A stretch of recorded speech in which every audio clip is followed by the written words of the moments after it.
An organisation called Reporters Without Borders, Reporters Sans Frontières in French, or RSF as its initials are, puts out an annual press freedom index of the level of media freedom in various countries every year.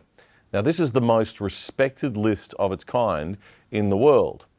It won't surprise smart viewers of this show to learn that this year's index, which came out this week, has seen Australia slump to its lowest score ever.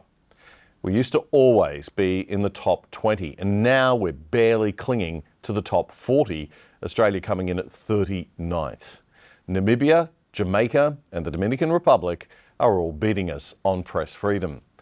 RSF blames the hyper-concentration of media ownership and says newsrooms have suffered in recent years from the negative effects of digital transformation, cost reductions and layoffs, and that is all true.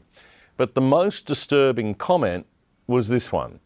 RSF said Aussies don't fear government restraint or detention, but we still feel threatened by other possibilities such as defamation suits, contempt of court charges, attacks on social media, or loss of employment as a result of government or corporate interference. I'm sorry. What?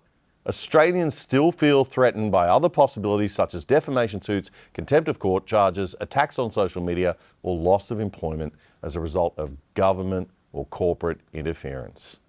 I cannot believe I am reading that about Australia, but it's true. We know it is. Forget all the other crises the media is screaming at you to believe in and worry about. This is number one. We have a free speech crisis in Australia. And if we don't wake up and fix it immediately and push back on government and its misinformation, disinformation bills and its e-safety commissioner, we will not be able to fix any other crises because we have no way to talk about any other crises publicly once we lose our freedom of speech. Freedom starts with the freedom of speech. Americans understand this, and that's why it's in their constitution, and it should be in ours. As someone who was a journalist in the 80s and 90s, I've never in my life felt more afraid of sticking my neck out doing a show like this than I do right now. This country is not safe anymore for people who have a strong opinion that goes against the government grain and who want to express it. And that is not okay. Let's abolish the E-Safety Commission and Commissioner because she and her unit are not keeping us safe from the tyranny of government. They are therefore failing to do their job. And ACMA, the Australian Communications and Media Authority, is also failing to do its job in protecting media freedom in this country. I feel I'm putting this show and ADH-TV at some risk by criticising ACMA even now. And that should never be the case. I should not feel that way. We should be able to criticise them.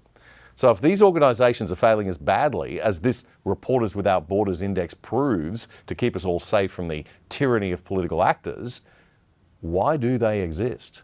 That's a very good question to ask ourselves.